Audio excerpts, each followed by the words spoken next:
You know, like those cool intros that like YouTubers have, and it's like, yeah, I don't have one of those. So I'm just here, regular degular. Today I am going to talk about what it's like to go from basically black hair to white hair. So I'm just gonna go really quick with all the products and the process that I do to get this hair color. So first and foremost, I want to start off with saying, like, full disclosure, when I started bleaching my hair, it did not look like this. You know, my hair wasn't soft looking. It wasn't past my boobs. Like, it was 100% a work in process. No, that's not it. A work in progress. A work in progress. Okay, number one, my mom started giving me these two huge, just like thick bleach blonde highlights when I was like 3 years old. And I had like this super long, pretty natural brown hair, and then she would just like stick these two huge platinum blonde highlights in the front. I was living for it though. That was like my signature look all the way up until I was like 10 years old. And people were living for it. I was living for it. And then they turned neon green in the summertime when I would go swimming, but whatever. Anyway, I started really bleaching like my whole head like this, I think maybe in like the 9th or 10th grade, so that's going on like 4 to 5 years now. I am an old lady. Don't grow up too quick because my bones are brittle. Before, I had neon red hair, I had black hair, I had brown hair with purple streaks in it, I had blue streaks. I have had every hair color under the sun. I had neon pink hair, I've literally had everything. It was a gradual process for me at first, just like for anybody else. It started as like kind of like a dingy, dirty blonde, and then I just kept adding more and more highlights.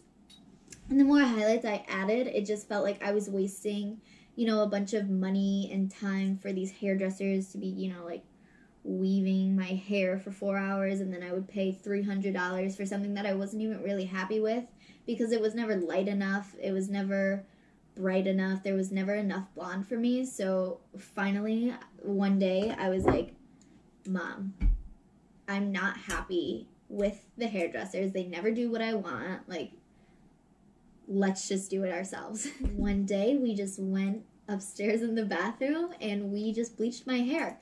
And, you know, it was a rough start for us. There's no, like, real tutorial on, you know, bleaching your hair. Like, you just gotta go for it. There's no way around saying, like, you're gonna damage your hair. Anytime you wanna lighten your hair, I've never been to hair school. I've never been to cosmetology. I've never been to, like, Continental or whatever you call it, esthetician school. I have never been. I literally base the way I do things and the way I do my makeup and my hair off of YouTube. I am very much YouTube influenced. So when I say that we were going into this literally so blind, like we were just Googling, and there were a couple mishaps. So if you guys wanted to get this hair color, I'm just gonna go show you the steps that I do now, because now I have finally gotten the hang of dyeing my hair.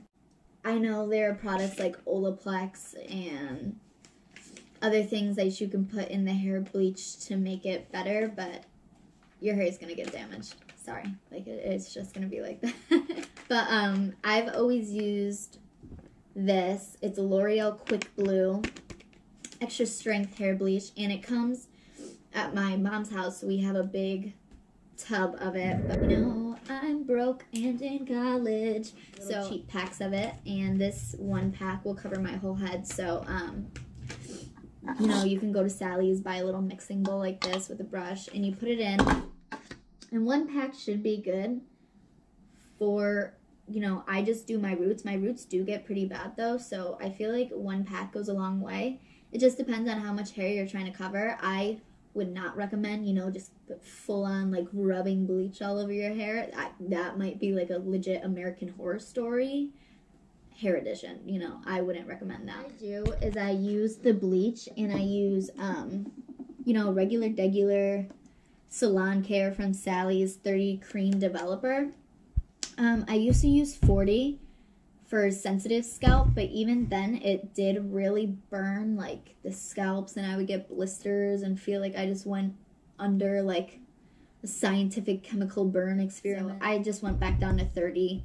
I used to use 20, but it never lifted my hair enough. My hair really pulls yellow, like a yellowy brass color, so I was just like, all right, I'm gonna tough through it with this 30. So you do mix like 1 part this, 2 parts this, and then you just paint it all over your hair. I start down the middle just because the middle is where I actually do part my hair. And so I wanted to sit on the longest right there just because I wanted to be the lightest. I wanted to pull there, and then I go from side to side, and then I do the back and then underneath because, you know, I usually wear my hair down, so if it's not as light as the front, then I really don't care. Then, to use a toner, you can use any, you know, sorry. My lip gloss keeps melting off my face. Like I said, for toner, you can use any, you know, like kind of ashy blonde, or if you want more of a violet blonde, or some people just like regular like bleach blondes that have a little bit of the yellow tone. It's totally up to you. I use a purple toner because I like the super silvery, super white platinum blonde. And I sit with this in my head. It's Shimmer Lights. It is actually shampoo and conditioner, but I use it as a toner. I just let it sit in my hair for like 30 minutes after I freshly bleach my hair. I sit with this for 30 minutes. And if you feel like there's like a lot of violet residue in your hair, that's totally normal. Like, if anything, you want that. I've always wanted like that super violet color because eventually it does wash out pretty quick in about like 2 to 3 washes, and then you're just left with like a super nice, pretty white silver blonde color. They also have conditioner.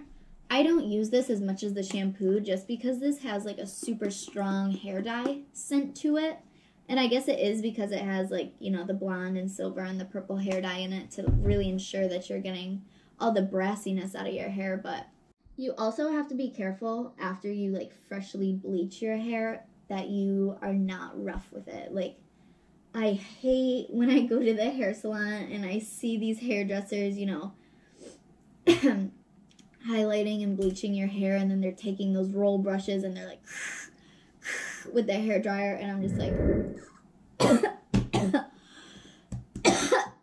that's how I feel. I'm not criticizing any hairdressers, you know, like I said before, I'm not a hairdresser at all, so I don't know if you can do that after. I just prefer not to because I just feel like, especially after I bleach my hair, it's just so fragile, and I can tell that more hair is coming out than normal, so I like steer clear of all heat products. I know right now my hair is curled, but I actually didn't use a curling iron. I used those old-fashioned like hair rollers, and then I just lightly blow dried it, or blew it?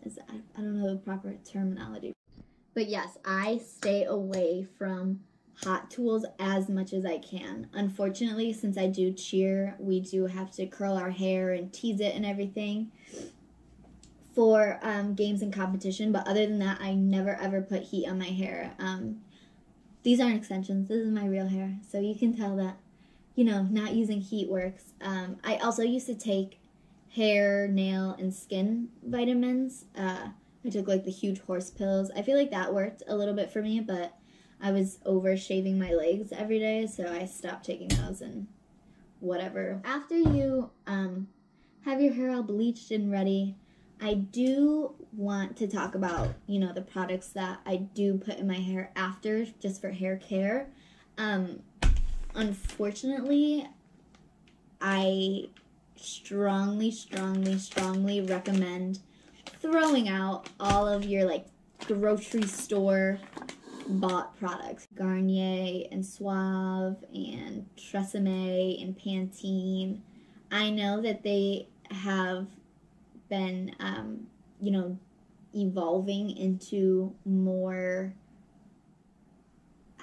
high-end or better quality products, but I still just don't trust it. I just think that store-bought products like that, they just dry out my hair and they make it more brittle, and oof, I like to use is this BedHead Resurrection. This one isn't as expensive as the Chi products, but it still is a bit pricier than, you know, like the Garnier and stuff.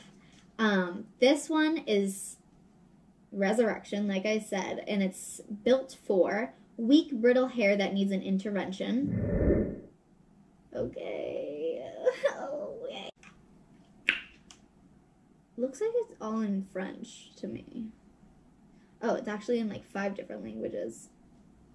I use this when I'm not using this. And I only use purple shampoo like once or twice a week.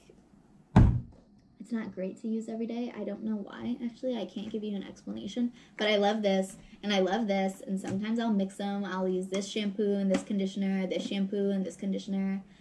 Great products. I love them. After the shower, when your hair is... I wouldn't towel dry it too hard just because that can rip and tear your hair also.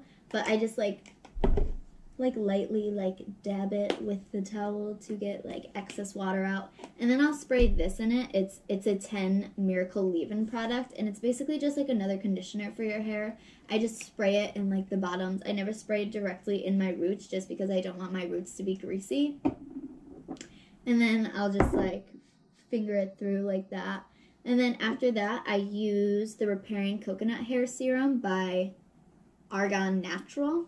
Super thick, oily serum, so I just use like literally like a dollop like that size, and I'll just, you know, put it in my hands first like this, and then like just like I'm using hand lotion, but I'll just like run it through the super ends of my hair like this, and then I'll, you know, like run the rest of it, like the excess, the part nobody wants, through the rest of my hair, because I just don't want my hair to be super greasy. Biggest tip, like I said, is just stop using hot tools. That really helps my hair grow. I never flat iron my hair. I don't blow dry it. I just let it air dry. If I like really need my hair curled, I'll curl it with a curling iron. But if you can use like those overnight sponge curlers, I would recommend using that. Definitely spending a little bit more money on hair care products is worth it for stronger, healthier hair. But unfortunately, there's just no other way to get your hair this light without bleaching it. You know, there's no miracle little potion that I can, you know, bibbidi bobbidi boo, you're blonde. You gotta sacrifice. Give a little to make a little. I don't know how that quote goes, but that's what I mean. Thanks for watching this. I'm happy to give you guys tips on anything else that you would like to know about my life. Anything else that I can help you guys with. And that's it. Have a nice day.